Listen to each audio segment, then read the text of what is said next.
Alors, donc, on va commencer le message du royaume de Dieu aujourd'hui, mais ça va nous prendre plusieurs semaines, parce que le sermon sur la montagne, parce que c'est de ça qu'on va parler, on est dans Matthieu 5, 6, 7, 8 à peu près, donc le sermon sur la montagne est quelque chose de très dense, et quelque chose qui va nous occuper pendant un bon bout de temps.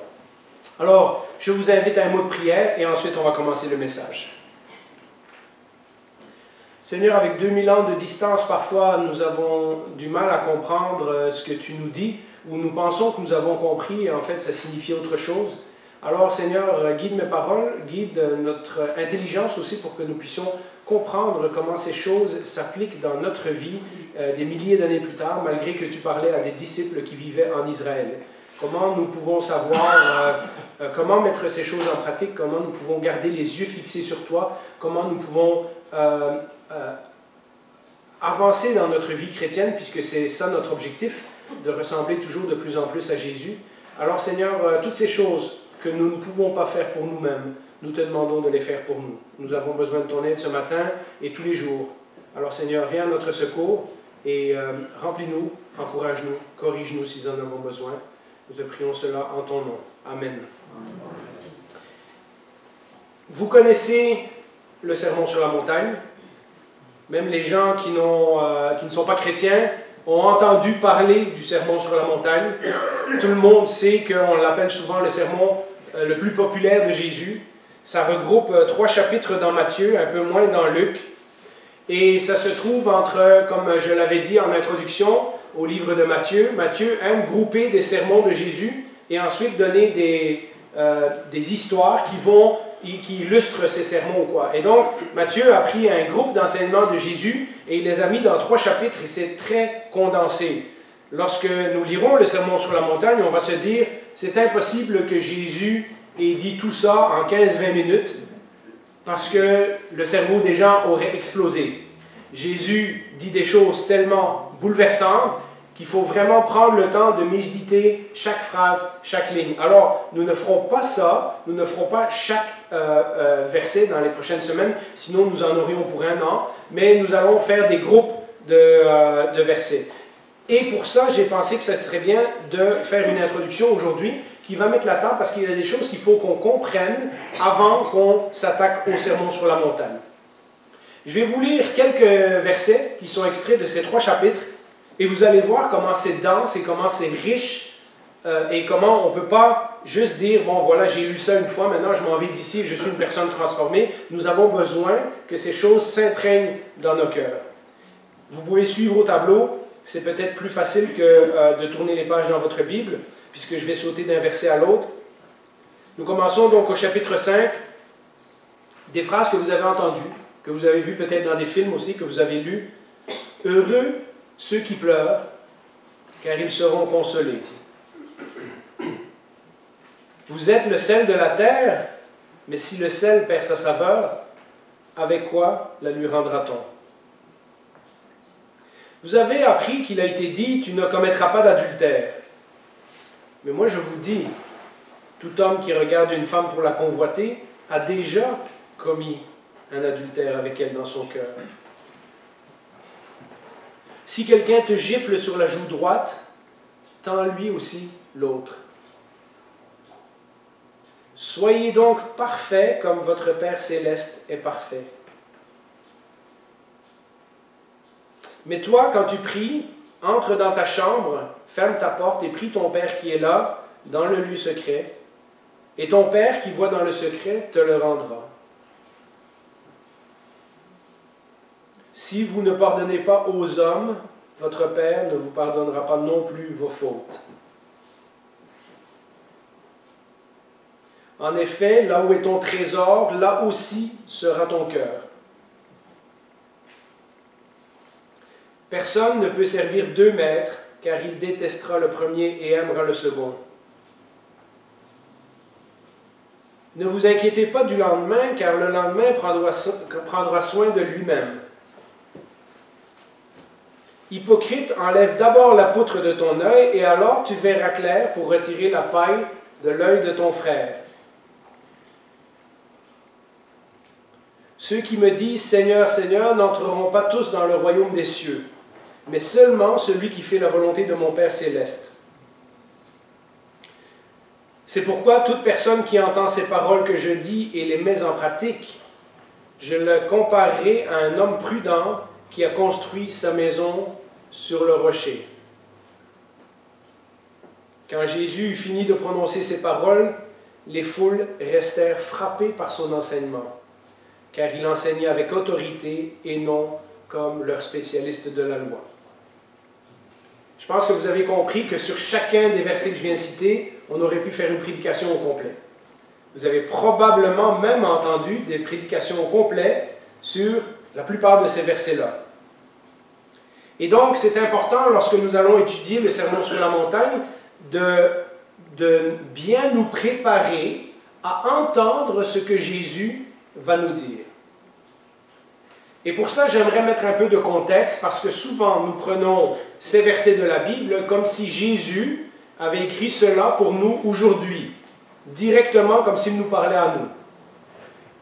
Et lorsqu'on fait ça, on va comprendre une partie du Sermon sur la montagne, mais il y a des choses profondes que l'on ne verra pas dans le texte.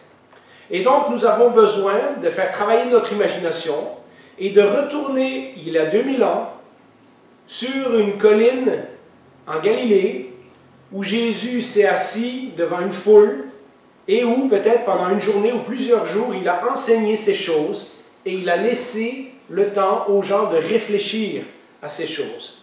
Nous commencerons à parler directement du sermon la semaine prochaine en regardant les béatitudes, mais aujourd'hui, je voulais vous mettre un peu dans le bain de ce sermon. Si vous vous rappelez, quand on a commencé les évangiles, on a vu que Jésus s'est fait baptiser par Jean-Baptiste. Ensuite de ça, il a été tenté dans le désert. Ensuite, il est retourné quelques semaines en Judée, où il a rencontré ses premiers disciples, Pierre, André, Jacques, Jean, ensuite en cours de route, Philippe et Nathanaël. Donc les premiers qui sont devenus ses disciples, qui n'étaient pas encore apôtres à ce moment-là, mais qui le deviendront quelque temps plus tard. Et ensuite, Jésus a décidé de bouger vers la région de Galilée, où il s'est installé à Capernaum, parce qu'il a été rejeté à Nazareth, dans sa ville natale. Lorsqu'il a prêché dans la synagogue, les gens ont voulu le tuer. Et donc Jésus s'est installé à Capernaum, d'où il a commencé à visiter les villages de Galilée et faire plein de miracles, de guérisons, etc. Et donc au début, cet homme apparaît, il enseigne des choses et il fait des miracles et les gens commencent à le suivre et des foules commencent à le suivre. Il y a un certain nombre de gens qui deviennent des personnes qui le suivent régulièrement. On a parlé à ce moment-là des disciples, c'est-à-dire, en plus de ceux qui deviendront les 12 apôtres, il y avait une multitude de gens qui s'appelaient disciples de Jésus, comme aujourd'hui on pourrait être disciples de Bouddha ou disciples de je ne sais pas quel autre personnage célèbre, c'est-à-dire qu'on suit les enseignements d'eux. Donc ce n'est pas la même chose que nous voyons le mot disciple plus tard, après le livre des Actes, va devenir une autre signification beaucoup plus sérieuse qui va dire celui qui est véritablement un chrétien. Mais à ce moment-là, il y a une foule de gens qui suivent Jésus, qui sont des disciples, qui aiment ce qu'ils entendent, qui aiment ce qu'ils voient et qui décident de suivre Jésus. Et donc nous lisons, et nous avons lu à de nombreuses reprises dans les dernières semaines, lorsque Jésus fait ses miracles, eh bien les foules sont de plus en plus grandes et sont de plus en plus attirées vers lui, au point que Jésus a besoin de trouver du temps tout seul, avec sa gang de 12, avec son groupe un peu plus proche, etc. Il y a donc ces gens qui le suivent régulièrement, mais nous allons apprendre qu'en plus des miracles, la partie la plus essentielle de la mission de Jésus, c'est aussi de prêcher la bonne nouvelle. Celui que nous appelons, son message que nous appelons aujourd'hui l'Évangile, mais qui veut dire la bonne nouvelle. Mais vous savez que nous parlons d'évangile, mais Jésus utilisait un autre mot. Et ce mot, j'ai été surpris lorsque j'ai fait une recherche dans la concordance de combien de fois ce mot est utilisé dans le Nouveau Testament. Et c'est le mot royaume. Royaume, dans le langage de Jésus, veut dire même chose que évangile et veut dire même chose que bonne nouvelle. Alors, nous allons parler du royaume. Parce que nous, chrétiens, sommes habitués à lire les épîtres de Paul, de Pierre, de Jacques, de Jean, etc., nous avons un petit peu utilisé le vocabulaire que ces apôtres-là ont décrit, ont utilisé dans leurs lettres pour parler. Donc, quand nous parlons de la bonne nouvelle dans notre langage moderne, on va parler du salut, on va parler de justification, on va dire que Jésus est mort pour mes péchés, ou on va dire d'autres expressions du genre veux-tu accepter Jésus dans ton cœur, etc. Mais Jésus n'a jamais utilisé ces mots-là. Jésus utilisait les mots la bonne nouvelle du royaume. J'annonce le royaume de Dieu. Je vous annonce un message de la part de Dieu qui est une bonne nouvelle. Et nous voyons ça dans toutes les épîtres. Et donc, lorsque nous parlons, on nous dit le royaume, on a l'impression que c'est quelque chose, ça se passait au temps de Jésus, mais on n'est pas trop sûr, etc. Et je veux vous montrer qu'en fait, le royaume, le concept du royaume, c'est le message que Jésus annonçait et que ce message est encore valable aujourd'hui. Toutes les choses que les apôtres nous disent dans le Nouveau Testament, le pardon des péchés, la mort de Jésus, tout ça, c'est tout à fait vrai. Et ça, c'est le langage que nous avons adopté. Mais ce que nous lisons dans les évangiles, c'est que Jésus parlait du royaume, et ça aussi c'est vrai. Et ce langage-là aussi, nous devons peut-être le retrouver. Alors, quand Jésus commence son message à Israël, il ne dit pas « Je viens vous annoncer le pardon de vos péchés » ou des choses comme ça. On l'a lu. Et Jean-Baptiste et Jésus vont dire la même chose. « Repentez-vous, car le royaume est proche.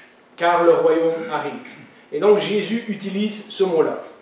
Et donc nous avons besoin de faire un retour dans le temps et de nous demander comment les Israélites du temps de Jésus auraient compris le mot royaume. Qu'est-ce que ça signifiait pour elles? Jésus va dire le royaume de Dieu, le royaume des cieux, la bonne nouvelle du royaume, les paraboles du royaume. Tout ça, c'est toujours le même message. C'est comme ça que Jésus décrit son message. Le royaume, ça signifie le règne de Dieu. S'il y a un royaume, il y a un roi. Et s'il y a un roi, ce roi, il règne. Et donc, le royaume signifie aussi le règne de Dieu. Et le règne de Dieu, c'est cet endroit, ce moment, dans le temps, dans l'espace, etc., où Dieu règne et où sa volonté s'accomplit parfaitement. Jésus dira dans le Notre Père, que nous verrons dans quelques semaines, que ta volonté soit faite sur la terre comme au ciel, c'est-à-dire comme elle l'est déjà au ciel. Donc, il y a ce royaume de Dieu, où la volonté de Dieu s'accomplit parfaitement. Le ciel, c'est l'endroit où Dieu règne, c'est l'endroit où Dieu a son trône, etc. Et nous verrons que Jésus est en train d'annoncer que ce royaume est en train d'arriver dans le monde physique, présent, actuel, dans lequel nous vivons. Dieu veut aussi régner dans ce monde et pas simplement dans le ciel ou dans le monde spirituel. Et donc, il était très important quand nous parlons de la vie de Jésus, puis c'est ce que nous allons faire jusqu'à la fin de l'année, et surtout de son message, de tenir en tête le vocabulaire que Jésus utilisait. Regardez ce que nous dit Matthieu 4, 23, juste avant le sermon sur la montagne. Matthieu 4, 23, Jésus parcourait toute la Galilée, il enseignait dans les synagogues, proclamait la bonne nouvelle du royaume et guérissait toute maladie et toute infirmité parmi le peuple. On voit ce que j'ai dit en introduction, Jésus a fait des miracles, oui, mais il enseignait aussi. Jésus avait deux missions, une, de guérir les gens, de faire des choses spectaculaires, mais surtout d'annoncer un message qu'il considère comme une bonne nouvelle. Tout le message du sermon sur la montagne va donc être au sujet de ce royaume que Jésus est en train d'annoncer. Et vous vous rappelez, il y a quelques années, on a fait les paraboles de Jésus, pour ceux qui étaient là à l'église à cette époque-là, et les paraboles ont toujours à voir avec le royaume également. C'est la façon dont Jésus s'exprimait. Et puis j'ai été surpris de me rendre compte que ce vocabulaire va continuer dans les épîtres aussi. On ne le voit pas parce qu'on associe le mot royaume au message de Jésus, et comme je vous dis, on a changé pour les mots de l'apôtre Paul et tout ça qu'on utilise maintenant couramment aujourd'hui, mais en fait, ce mot est utilisé plein de fois dans les épîtres, et on oublie qu'il est là. Mais regardez même dans Actes 1, 3. L'année passée, on a parlé de lorsque Jésus est remonté au ciel, qu'il a passé 40 jours ici sur terre avant de monter au ciel. Regardez dans Actes 1, 3, au début du livre des Actes, pendant que Jésus apparaît à ses disciples, ça dit « Après avoir souffert, il se présenta à eux vivants et leur donna de nombreuses preuves. Pendant 40 jours, il se montra à eux et parla de ce qui concerne le royaume de Dieu. » Vous voyez, là encore, on utilise le même vocabulaire. Alors, avant de parler des béatitudes, avant de parler du sermon sur la montagne, avant de parler de tendre l'autre joue, avant de parler du sel de la terre et toutes ces phrases que vous connaissez, nous devons faire un petit saut en arrière et regarder ce que l'Ancien Testament nous dit. Parce que ce que Jésus va faire, c'est présenter une idée qui était déjà annoncée dans l'Ancien Testament. Alors, nous allons regarder comment il en était au commencement. Où est-ce que vous pensez que la première idée du royaume apparaît dans la Bible? La première fois qu'on parle du royaume de Dieu ou de l'idée d'un royaume, où vous pensez que ça apparaît dans la Bible? Raymond, il est bon, c'est Genèse. Genèse, à la deuxième page de la Bible. À la deuxième page de la Bible, lorsque Dieu crée cet univers extraordinaire, et la terre au centre, et au centre de la terre, l'homme qui est le sommet de la création de Dieu. Hein, donc on parle de l'univers, de la terre, du jardin d'Éden, et puis au centre de tout ça, il y a l'homme qui est fait à l'image de Dieu, et donc qui représente Dieu. Eh bien, Dieu lui dit quoi? Dans Genèse chapitre 1, verset 27, Dieu créa l'homme à son image, il le créa à l'image de Dieu, il créa l'homme et la femme, ou dans une autre version que je préfère d'ailleurs, il dit il les créa homme et femme. Donc Dieu a créé, les deux sont les représentants de l'humanité. Dieu les bénit et leur dit, reproduisez-vous, devenez nombreux, et ensuite remplissez la terre et soumettez-la, dominez sur les poissons de la mer, sur les oiseaux du ciel et sur tout animal qui se déplace sur la terre. Et donc Dieu est en train de dire, moi j'ai un royaume, j'ai créé ce monde, mais maintenant je vous demande à vous, en tant que mes représentants, de régner sur ce monde, de bien vous en occuper, de suivre mon exemple et de vous occuper de ce monde que j'ai créé. Et donc l'idée du royaume apparaît dès les premières pages de la Bible. Mais vous connaissez la suite de l'histoire. Au lieu de représenter Dieu dans le royaume que Dieu avait donné à l'homme, en se soumettant à l'autorité de Dieu, les êtres humains ont choisi de faire valoir leur propre autorité, celle de décider ce qui est bien et ce qui est mal. La seule chose que Dieu leur avait demandé de ne pas choisir pour eux-mêmes, c'est exactement ce qu'ils ont décidé de choisir. Et à partir de là, les êtres humains vont former leur propre royaume, ce que la Bible va appeler plus tard le royaume de ce monde. C'est un univers qui est régi par des lois différentes que celles que Dieu avait proposées au début. Et qui, vous le savez aussi, produit comme fin ultime de toute chose la mort et la destruction. On sait que les plantes meurent, on sait que les animaux meurent, même si on n'aime pas penser à ça, on sait qu'un jour nous on meurt. Savez-vous que les scientifiques ont découvert que notre univers avait une durée de vie et qu'un jour notre univers va mourir. Et donc cet univers que nous avons arraché des mains de Dieu et que nous avons essayé de régir avec nos propres lois, notre propre façon de décider ce qui est bien et mal, qui est devenu le royaume du monde, tout ça s'est voué à la mort et à la destruction. Et donc, Dieu aurait pu jeter tout ça à la poubelle et tout recommencer, et pourtant l'histoire de la Bible nous dit que Dieu a proposé aux hommes un nouveau départ. Et ce nouveau départ, nous le trouvons avec Abraham et le peuple d'Israël. Les premiers chapitres de la Bible nous parlent du monde en général, mais avec Abraham, Dieu décide qu'il va bâtir quelque chose de nouveau. Il se choisit un homme qui va avoir une descendance. Il dit, cette descendance sera mon peuple, je vais leur donner un pays, je vais les bénir, je vais être leur Dieu, etc., etc. Dieu décide de recréer à partir d'Abraham un royaume sur terre qui devrait être le reflet de son règne dans le ciel. En passant, comme je l'ai dit tantôt, le ciel dans la Bible n'est pas un endroit quelque part au-dessus des nuages. Le ciel dans la Bible représente le domaine où Dieu règne, c'est-à-dire le monde spirituel. Et cet endroit, même si parfois on dit Dieu est au ciel, parce que quand les gens à cette époque-là regardaient le ciel, ils trouvaient que les nuages étaient tellement hauts et ils voulaient marquer la distance entre eux et Dieu, eh bien le ciel, le royaume de Dieu, le règne invisible où Dieu règne, nous côtoie. c'est juste qu'on ne le voit pas. Et donc, Dieu veut recréer sur terre, au travers du peuple d'Israël, un royaume où, de nouveau, les gens vont suivre ses règles à lui, où les gens vont se soumettre à sa loi à lui. Et vous connaissez la suite de l'histoire d'Israël, c'est l'histoire de l'Ancien Testament. On a Israël qui est sorti d'Égypte, on a Moïse qui fait des grands signes, des grands miracles, on a Dieu qui apparaît sous une colonne et puis qui descend sur une montagne, qui donne la loi. On a des miracles à n'en plus finir, la mer qui s'ouvre, l'eau qui sort du rocher, la manne qui est dans les champs tous les matins pour manger, les oiseaux qui tombent du ciel quand le peuple a besoin de viande, etc. Les victoires que Dieu leur donne. L'autre traversée du Jourdain, lorsque Josué rentre dans la terre promise, la destruction de Jéricho par un miracle, lorsque les gens ont tourné cette fois autour de la ville. Vous connaissez toutes ces histoires.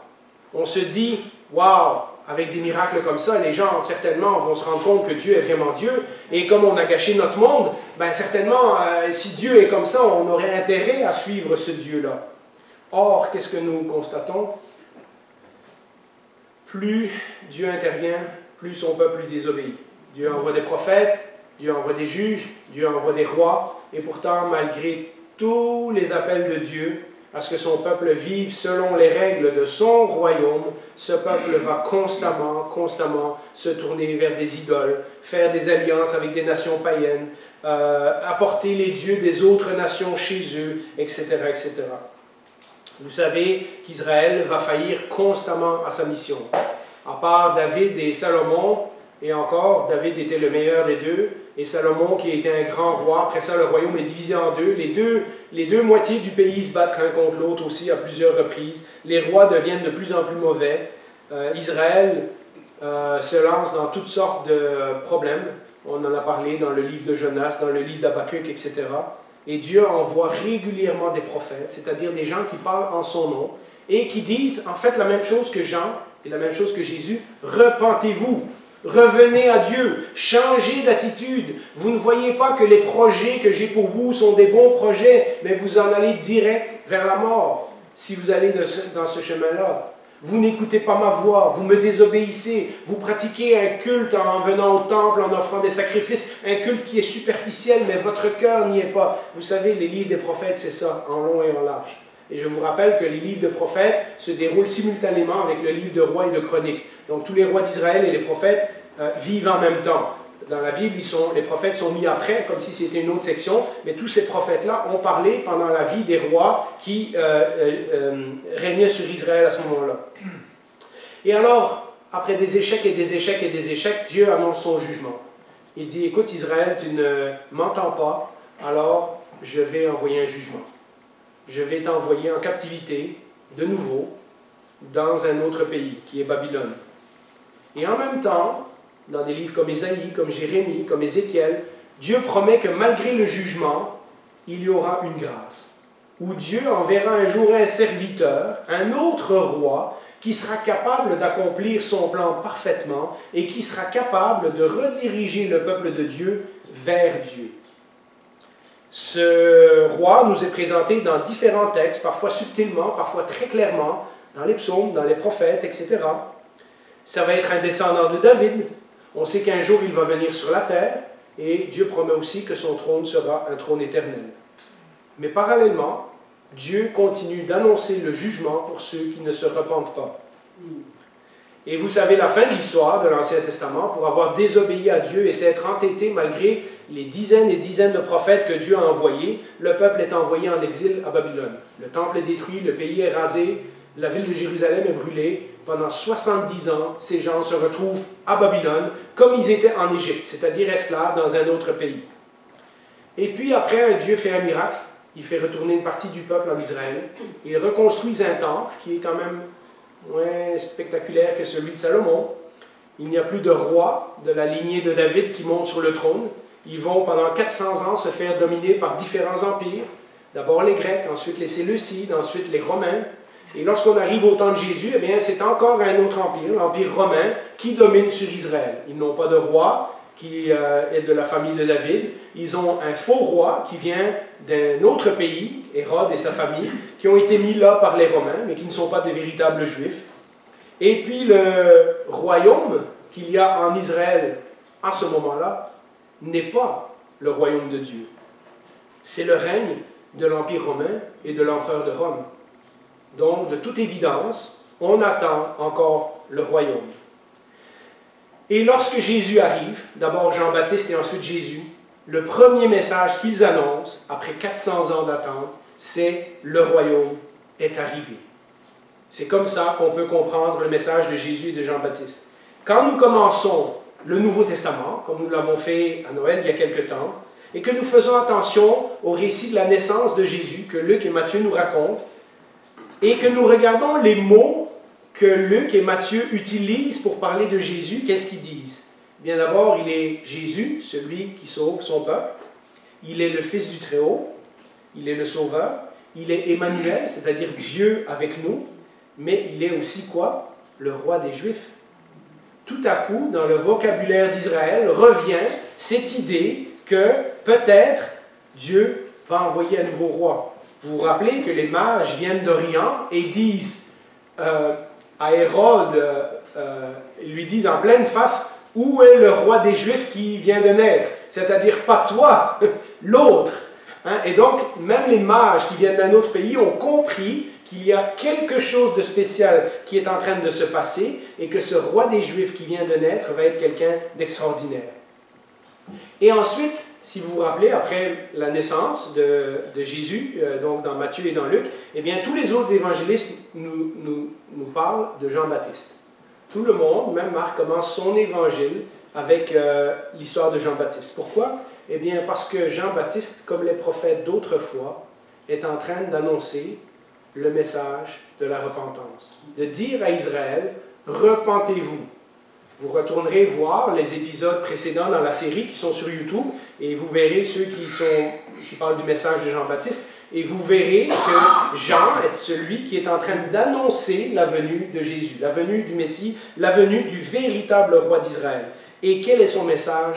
Repentez-vous, mais pas seulement repentez-vous. Repentez-vous car le royaume est proche. Dieu va maintenant venir lui-même établir son royaume sur la terre. Et vous n'êtes pas prêts. Changez d'attitude, changez votre cœur, repentez-vous, renoncez à vos péchés. Vous relirez le message de Jean. Et quel est le message de Jésus? La même chose. Quand nous arrivons au sermon sur la montagne, Jésus va expliquer que le royaume est arrivé et il va expliquer qu'il y a un changement d'attitude dans le cœur qui doit se faire pour participer à ce royaume.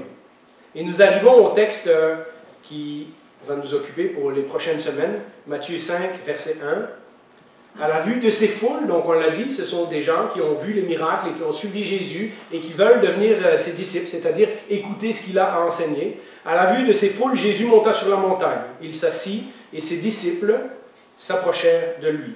Et je vous le dis d'avance, j'en reparlerai la semaine prochaine, ces disciples, ils ne parlent pas simplement des 12. Ils parlent de toute cette multitude de gens qui s'appellent disciples de Jésus et qui le suivent, du moins jusqu'à ce moment-là. Puis il prit la parole pour les enseigner, et c'est là que Jésus va dire toutes les paroles qu'on a lues en introduction et bien d'autres.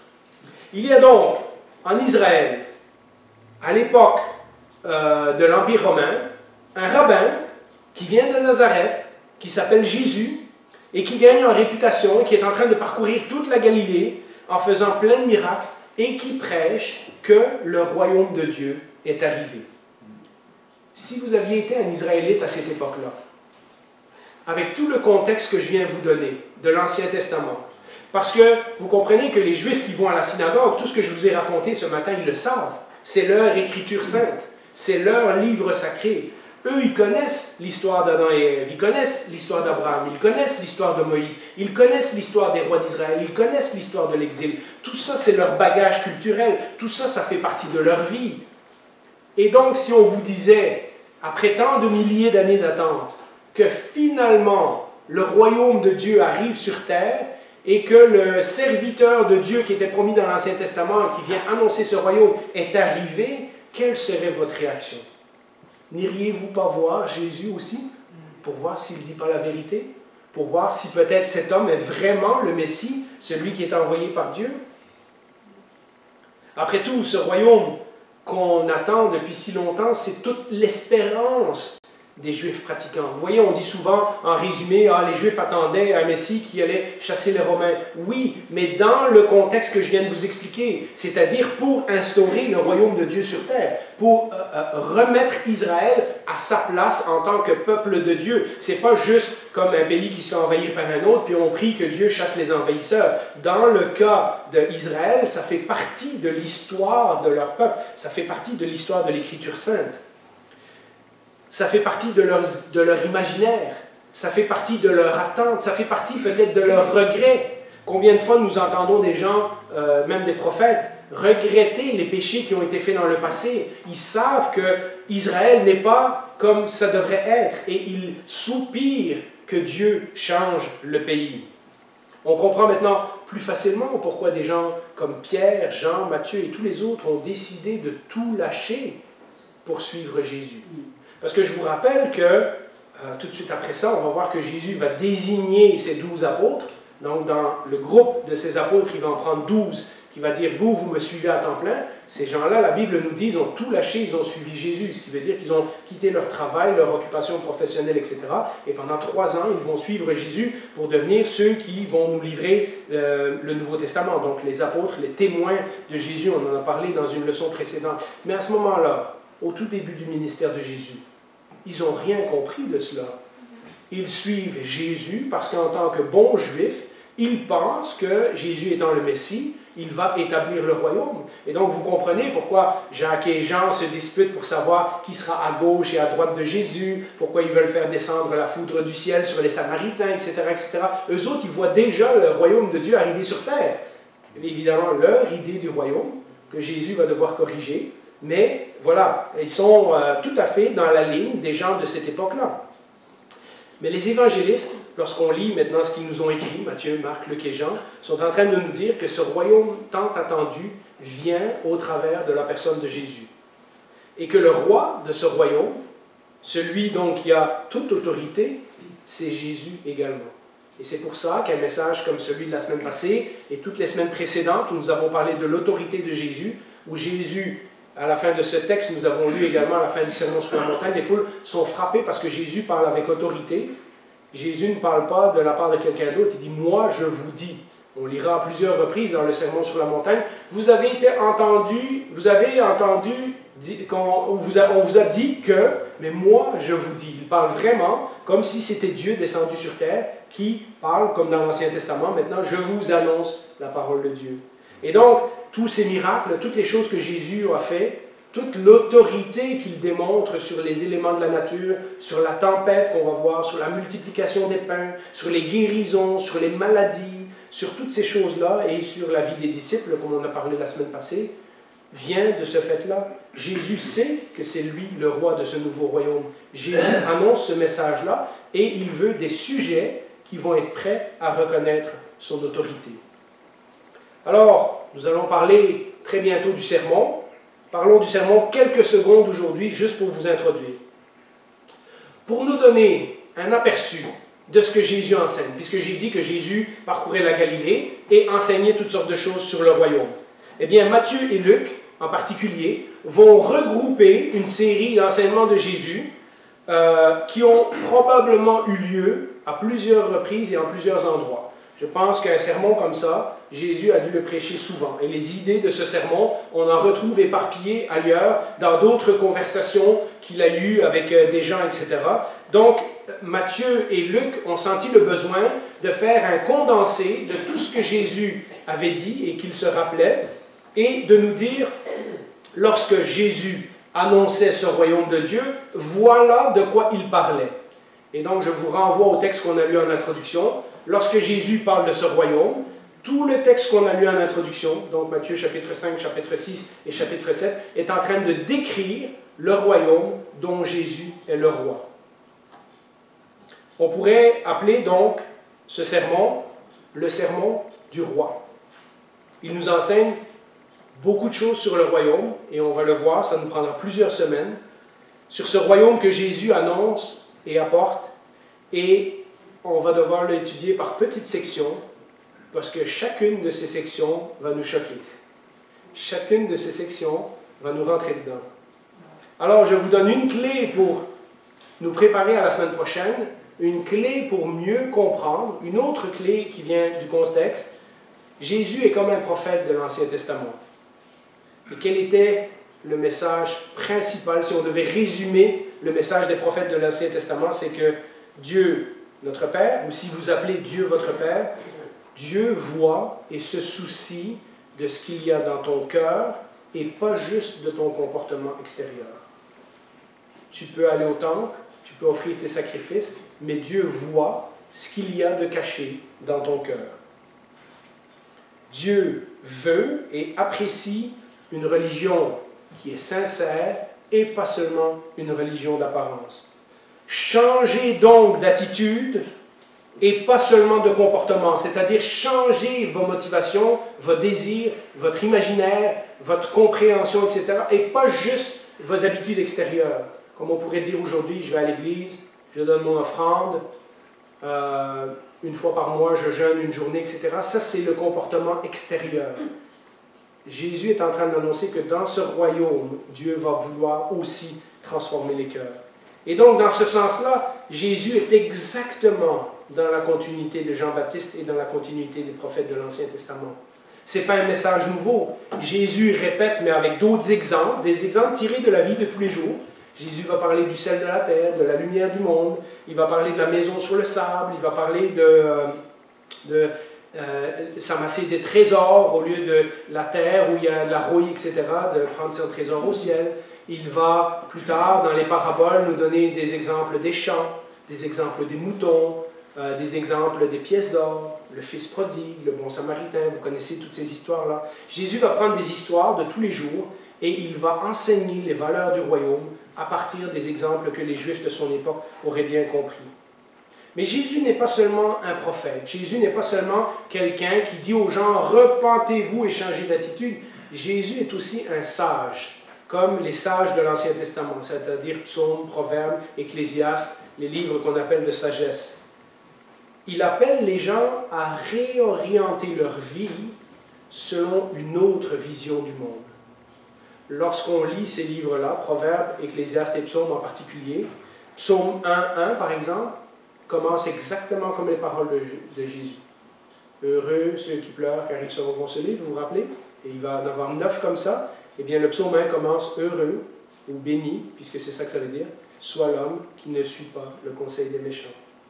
Donc Jésus va aussi dire, oui, le royaume est arrivé, oui, il faut changer de comportement, mais regardez, toute votre vie doit être réorientée selon un nouveau set de principes, selon des nouvelles règles.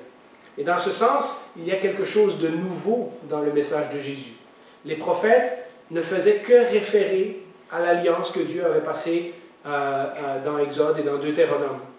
Tandis que Jésus va aussi faire référence à tout le reste de la Bible, notamment au livre de sagesse. Il y a quelque chose de nouveau dans l'enseignement de Jésus comparé aux prophètes où il va constamment aller au fond du cœur des gens. Il va leur montrer, comme on l'a vu la semaine passée et les autres semaines, ce qu'il y a vraiment au fond d'eux. Ceux qui croient et ceux qui ne croient pas. Ceux qui suivent Jésus par intérêt et ceux qui suivent Jésus de façon sérieuse. Jésus, dans toutes ces histoires, dans toutes ces paraboles, et c'est important que l'on comprenne ça maintenant parce que nous avons encore un bon bout de chemin à faire dans les enseignements de Jésus. C'est important, lorsque nous examinerons chacune de ces histoires-là, de ne pas faire notre premier réflexe, c'est-à-dire de regarder le comportement extérieur. Jésus dit au jeune homme riche, « Va donner tout ton argent et ensuite suis-moi. » Donc, si je donne tout mon argent, je suis correct avec Jésus.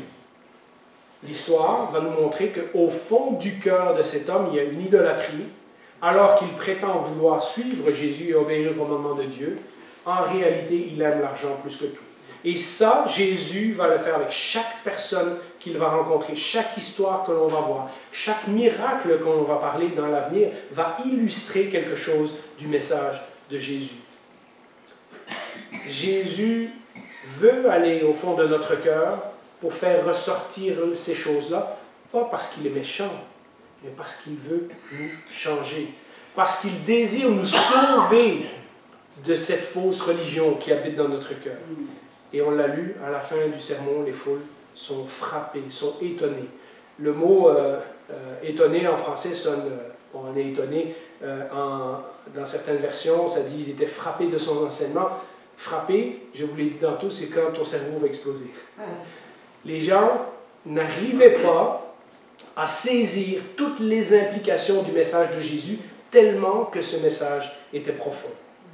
Et nous verrons, au travers des évangiles, que certains vont continuer à suivre Jésus, malgré qu'ils n'ont pas tout compris.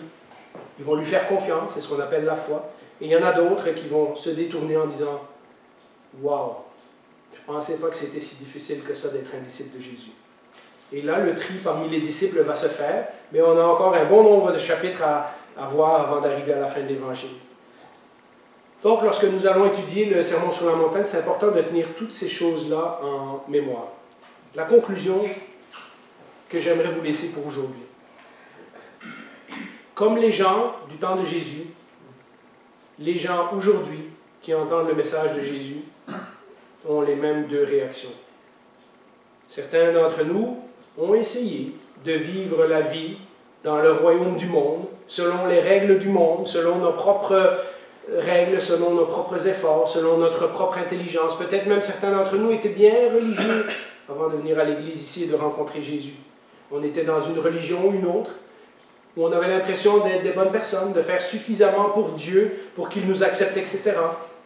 Et puis nous avons un jour entendu le message de Jésus, et on a dit, c'est ça que je cherchais tout ce temps-là. C'est lui que je veux suivre. Et depuis ce jour-là, nous apprenons comme les disciples, parce que nous ne sommes pas devenus parfaits du jour au lendemain, nous apprenons comme les disciples, en trébuchant, en tombant, en nous relevant, etc. Nous apprenons chaque jour ce que c'est de vivre comme un disciple de Jésus dans ce nouveau royaume où il nous a introduits. Sous son autorité et avec l'amour de ce nouveau roi.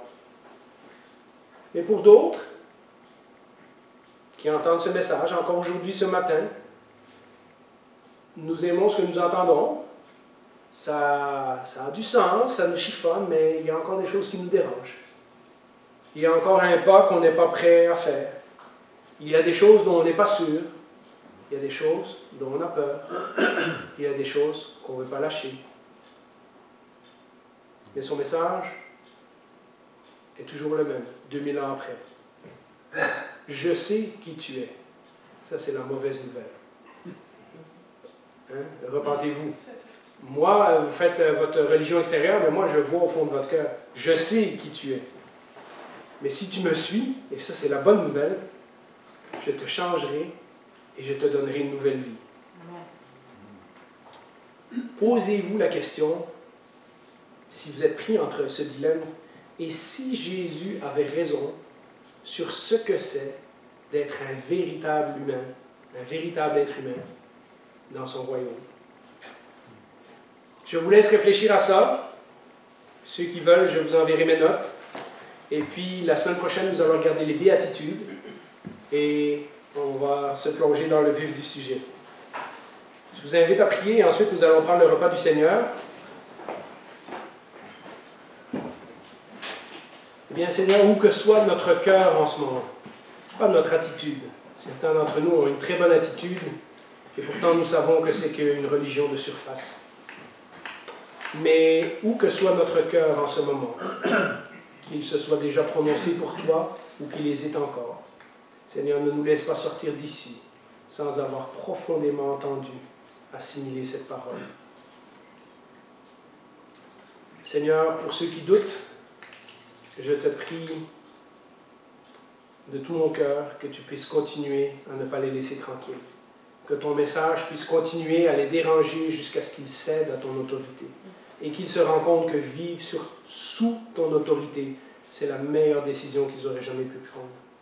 Et pour ceux d'entre nous qui sont disciples depuis longtemps, mais qui trébuchons et qui tombons, et qui parfois doutons, et qui regrettons, et qui pleurons sur nos échecs, Seigneur, que nous puissions constamment nous plonger dans ta parole, regarder ton chemin qui t'a conduit à la croix, et nous rappeler que tu es mort pour ces péchés, que tu as promis que tu serais avec nous et que tu nous tiendrais dans tes mains jusqu'à la fin du monde. Seigneur, que l'un ou l'autre, nous puissions être encouragés par ces paroles et nous puissions nous soumettre à ton autorité. Au nom de Jésus, nous te prions. Amen. Amen.